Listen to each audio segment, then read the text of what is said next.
पड़े मेरी जवानी पर। हूर पास में खड़ी है और जनाब आंखों में फूंक नहीं लगाए ईंट पत्थर देख रहे हैं। क्या प्रॉब्लम है? एक हो तो बताऊं। आज 30 सितंबर है और तूने कहा था 2 अक्टूबर को हम शादी करेंगे। 48 घंटे बचे हैं और तूने न काजी से बात की है, न हॉल बुक करवाया है, न कपड़े खरीदे, न गहने बनवाए हैं। मुझे तो लगता तेरा इरादा ही बदल गया। इल्जाम तब देना जब तौहीद का वादा अधूरा रह जाए। मुझे भरोसा है राजना।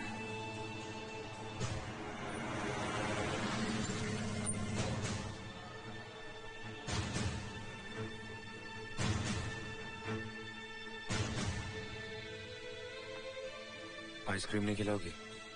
अभी लाई। क्या हुआ? इंफॉर्मेशन के मुताबिक उसे यहीं कहीं होना चाहिए। होना तो चाहिए लेकिन जल्दी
जल्दी। जब तू आएगा और पहली बार मुझसे माँ कहकर लिपट जाएगा तो कैसा होगा वो पल? कहीं खुशी से मेरी सांस ही न रुक जाए। उस मौके पर एक ही कमी रह जाएगी, तेरे पापा की।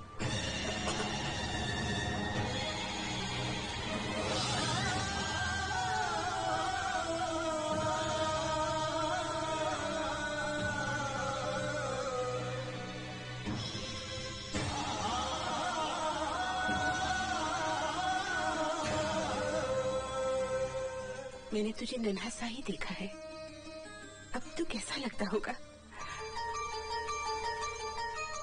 हाँ? अजय, अजय बेटी तू कब आया? मुझे कुछ पता ही नहीं चला। राजू कहाँ है? कहाँ है? अपनी माँ के साथ मजाक मत कर, मैं आज सह नहीं पाऊंगी, मैं आज सह नहीं पाऊंगी। राजू कहाँ है? बोलना, तू बोलता क्यों नहीं? राजू, राजू बेटे, राजू, राजू, राजू, राजू, राजू बेटा, राजू।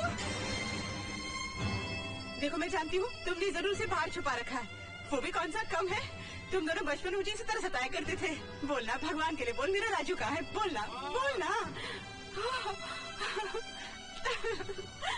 राजू राजू राजू मेरे लाल, मेरा बच्चा, भगवान तेरा शुक्र है।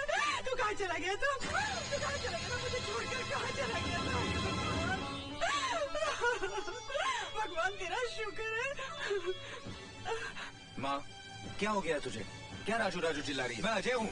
हाँ? अजय? तो मेरे को राजू राजू राजू राजू राजू यही था, राजू यही था।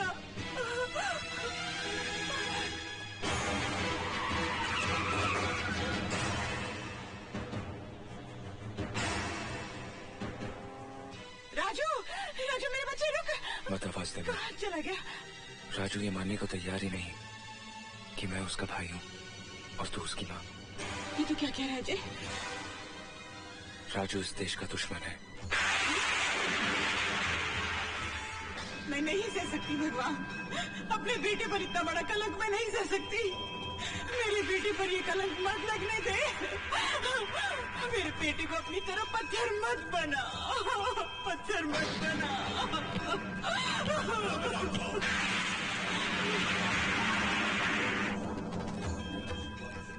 ये ईश्वर, ये अल्लाह, ये माँ का ही दूसरा रूप है। ये तूफान इस बात का सबूत है कि उसका सिंहासन डोल रहा है, उसकी ममता जाग रही है। क्योंकि जब उसकी ममता जागती है तो दुनिया वालों को अमृत पिलाकर सारा जहर खुद पी जाता है। भटके हुओं को राह दिखाने के लिए ईसा बनकर सूली पर चढ़ जाता है।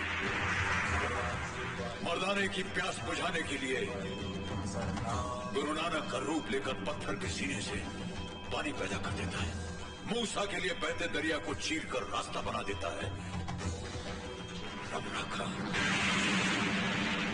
अपने बिछड़े हुए बच्चों को मिलाने के लिए ममता का ये तूफान नफरत की दीवारों को तोड़कर प्यार मोहब्बत का रास्ता बनाता हुआ मुझे साफ नजर आ रहा है।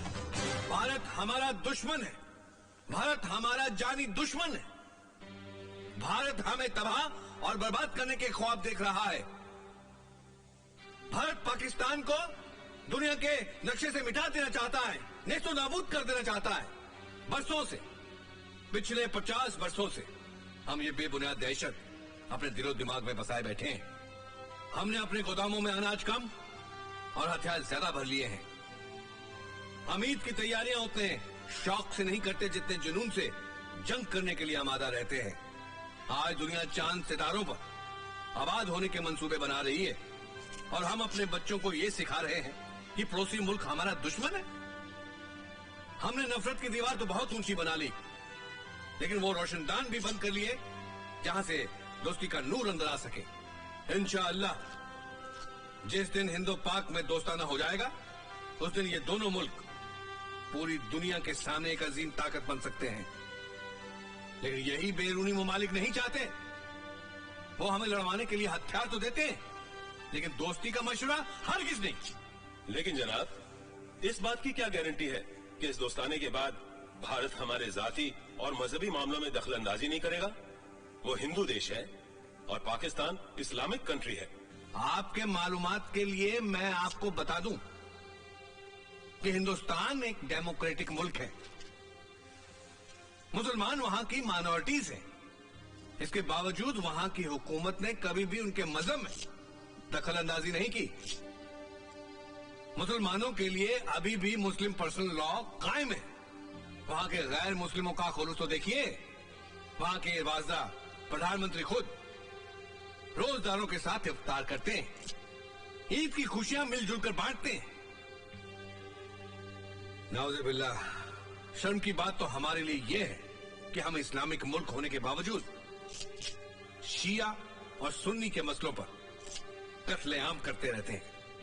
जनाब, ये तो घर के झगड़े हैं, लेकिन पाकिस्तान और भारत का मिलाप तभी होगा जबकि कश्मीर का मसला हल होगा।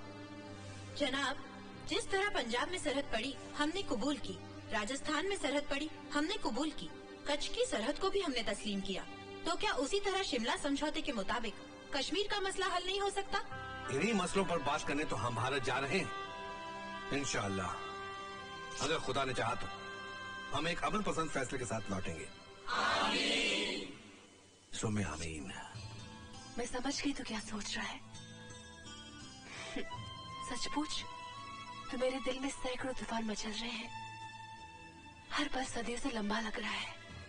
खुदा करे ये फासले से मच जाए और वो घड़ी उड़ के आ जाए जब तू मेरा दुल्हा बने और मैं तेरी दुल्हन।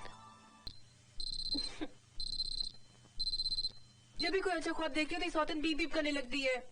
मैं भी तो देखूं सुहाग के जोड़े में कैसी लगती हो। सच बताओ।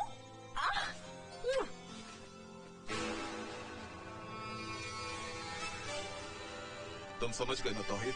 तौहीद OPN 1613M का मतलब अच्छी तरह जानता है। अब तक मेरे हाथों हिंदुस्तानी अफसरों का कत्ल हुआ, लेकिन अब हिंदुस्तान की सरजमी पर पाकिस्तानी वजीर आजम को मारने का सेहरा भी मेरे सर पर।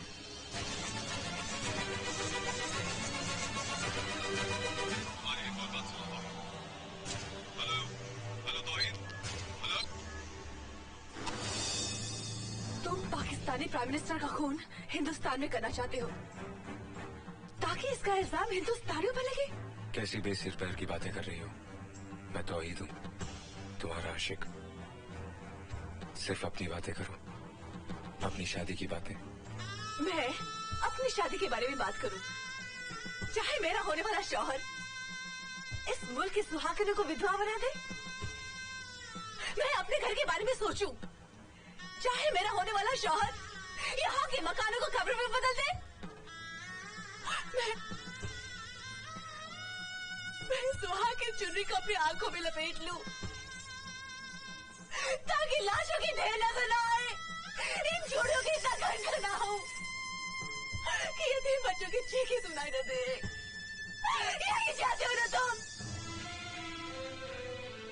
ये क्या हो गया तुम्हें? हाथ मत लगाओ मुझे। मैंने सब अपने कानों से सुन लिया है। कौन हो तुम? कौन हो तुम? सुनना चाहती हो? मैं पाकिस्तानी तंजीम का खुफिया मेंबर हूँ। जिस होटल में तुम नाचती थी वो हमारा कंट्रोल टावर था, और जब बार हमारे मिशन का सरगना रोशनारा, तू मेरा मकसद पूरा करने में मेरा साथ दे, मैं जिंदगी भर तेरा साथ दूंगा। सौदा नहीं, मदद। हम दोनों मुसलमान हैं, हमारा ईमान एक है, हमारा कुरान एक है। मेरा साथ दे रोशनारा। जब कुरान और ईमान का वास्ता दे दिया तो इनकार कैसे कर सकती हो? लेकिन एक वादा कर। कैसा वादा? तेरे मकसद के खातिर हिंदुस्तान का एक भी मुसलमान बलि नहीं चढ़ेगा। इस मुल्क के रहने वाले हर एक मुसलमान की हिफाजत की जमानत दे, फिर मैं तेरे साथ हूँ। कैसी बेवकूफी की बातें कर रही है? जंग जब मुल्क तबाह करने के लिए हो तो ये नहीं देखा जाता कि वहाँ के रहने वाले किस मजहब के हैं। वो सिर्फ दुश्मन होते हैं। क्यों? हिंदुस्तान के मुसलमानों को कुरान अलग है और पाकिस्तान के मुसलमानों को अलग? अगर तेरी नजर में यहाँ के मुसलमान दुश्मन हैं, तो मैं तेरे दोस्त कैसे हो गई? एक दुश्मन से मदद की उम्मीद क्यों रख रहा है तू? क्योंकि मैं तेरा प्यार हूँ। नहीं। जिसका शिकार लगातार ये होता रहा है, आज अगर आपने इसकी बात पर यकीन नहीं किया तो इसका असर देश पर भी पड़ सकता है। लेकिन यकीन करने के लिए कोई बेस तो होना चाहिए ना। बेस है बराड़ साहब, डॉक्टर दस्तूर। हो सकता है उसके जरिए अजय का दिमागी तार उसके जुड़ा भाई तौहीद से मिल जाए और हमें ये पता चल जाए कि इस वक्त तौहीद कहाँ है और क्या कर रहा है। लेकिन सर, ऑपरेशन 1613M डिकोड कर लिया गया है। Murder of Pakistani prime minister in India.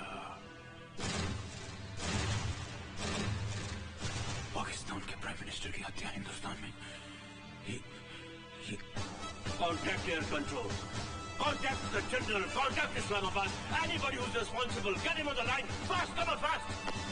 Browse साहब, मेहरबानी करके दस्तूर को एक्सपेरिमेंट करने की इजाजत दीजिए। No, no, I have no time for any experiment. हो सकता है तौहीद इस मिशन पे हो। हम अंदाजों पर नहीं चलते। कभी-कभी अंदाज सच हो सकते हैं sir. Why don't you understand, Kabira? Ajay Malhotra is a damn hardcore criminal. अगर उस एक्सपेरिमेंट का फायदा उठाकर ये वहां से भाग निकला और प्राइम मिनिस्टर को कुछ हो गया, then who the bloody hell will be responsible? उसका जिम्मेदार कौन होगा? कौन होगा उसका जिम्मेदार? मैं होऊंगा जिम्मेदार। मैं जिम्मेदार होऊंगा। मैं मेरा फर्ज जिम्मेदार होगा। जिम्मेदार होगी मेरी ये वर्दी। जिम्मेदार होंगे मेरी छाती पर लगे हुए ये तमगे। जिम्मेदार होगा मेरा कटा हुआ ये बाजू।